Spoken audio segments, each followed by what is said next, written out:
আমরা চট্টগ্রামের যেই জলাবদ্ধতা সেটি পুরো দেশ জুড়ে আলোচিত ঘটনা, কারণ সবচেয়ে বেশি বোধহয় এই শহরের মানুষ জলাবদ্ধতার সমস্যায় ভোগে।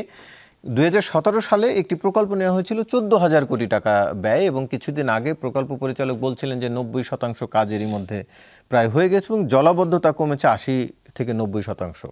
আপনি নগরপিতা হিসাবে কতটা এবারের জলাবদ্ধতার চিত্র দেখে মনে করেন যে জলাবদ্ধতা লাঘব হয়েছে?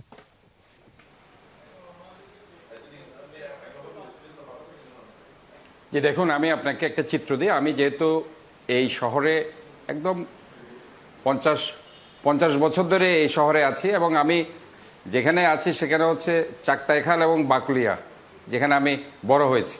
কাজে খালের গতি প্রকৃতি সব আমরা জানি। এই চাকতাইখাল একসময় অনেক বড় ছিল, এখান দিয়ে একসময় নৌকা চলতো, কিন্তু ওই যে খালগুলো আস্তে আস্তে সংকীর্ণ হয়ে গেছে, এবং একসময় আমাদের এক্স মেয়র মহিউদ্দিন চৌধুরী খালের তলা পাকাও করে দিয়েছে।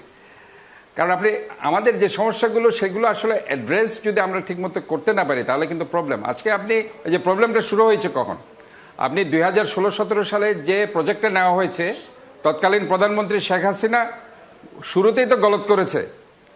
আপনি 14,000 কোটি টাকার যে প্রজেক্টের কথা বলছেন, অলরেডি 10,000 কোটি টাকা এখন চলে গেছে। সে প্রজেক্টে দেওয়ার কথা ছিল সিটি কর্পোরেশনকে, কারণ সিটি কর্পোরেশনের লোকবল আছে, সিটি কর্পোরেশনের ইকুইপমেন্টস আছে, সিটি কর্পোরেশনের অভিজ্ঞতা আছে। সেখানে সিটি কর্পোরেশনকে না দিয়ে তৎকালীন প্রধানমন্ত্রী শেখ হাসিনা সে প্রজেক্টটা দিয়ে দিয়েছে চট্টগ্রাম উন্নয়ন কর্তৃপক্ষকে। চট্টগ্রাম উন্নয়ন কর্তৃপক্ষের যেহেতু লোকবল নেই, তারা তখন 34th ব্রিগেড আর্মি ইঞ্জিনিয়ারিং কোরের কাছে কাজটা দিয়েছে, এবং আলটিমেটলি এখন দেখুন 36টা খালের কাজ করা শুরু হয়েছে তখন থেকে, এবং আলটিমেটলি তারা 16 থেকে 19 সাল বলেছে মেয়াদ, 19 সালে শেষ হয়নি, 19 থেকে বলেছে 22 সাল, 22 সাল থেকে বলেছে 24 সাল। তা এখনো কাজ চলছে, এবং যত মেয়াদ বৃদ্ধি পেয়েছে মেগা প্রজেক্ট, মেগা দুর্নীতিও হয়েছে। তো এখানে যে ব্যাপারগুলো হয়েছে গত 2 বছর, আমি যেটা আপনাদের জানাচ্ছি, গত 2 বছর যে পরিমাণ কাজ হয়েছে, এটা আমার মনে হয় আগের 7-8 বছর ওইভাবে কাজ হয়নি। কারণ একটা যে সমন্বয়, কোঅর্ডিনেশন ইজ ভেরি ইম্পর্টেন্ট। দেখুন, আমি 2024 সালের নভেম্বরে মেয়র হিসেবে শপথ নিয়েছি, এবং তৎকালীন এই যে প্রধান উপদেষ্টা উনিও চট্টগ্রামের হওয়ার কারণে একটা চমৎকার একটা কোঅর্ডিনেশন সে সময় হয়েছিল, এবং আমাদের সমস্ত সেবা প্রদানকারী সংস্থাগুলো আমরা একসাথে কাজ করতে পেরেছি। এবং সেই জায়গায় এসে আমরা যে খালগুলো আছে খুব দ্রুত সেগুলো কাজ করেছে সেনাবাহিনী, এবং সেখানে উচ্ছেদ করেছে তারা, খালগুলোকে বড়ও করেছে।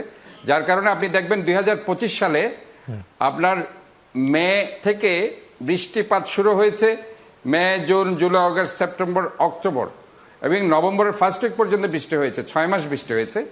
এই 6 মাসে আপনি দেখবেন যে সেখানে 60% জলাবদ্ধতা আমরা কমিয়ে দিতে পেরেছিলাম, 60% জলাবদ্ধতা, এবং আর বাকি 40% জলাবদ্ধতা আমরা যেটা বলেছি, যেহেতু সেনাবাহিনীর আরো 36-এর মধ্যে আর 6টা খাল বাকি আছে, এবং সেখানে আমাদের চট্টগ্রাম সিটি কর্পোরেশন আমরা আরো 40টা খালকে আইডেন্টিফাই করেছি, সেগুলো আমরা এখন ডিপিপি রেডি করছি।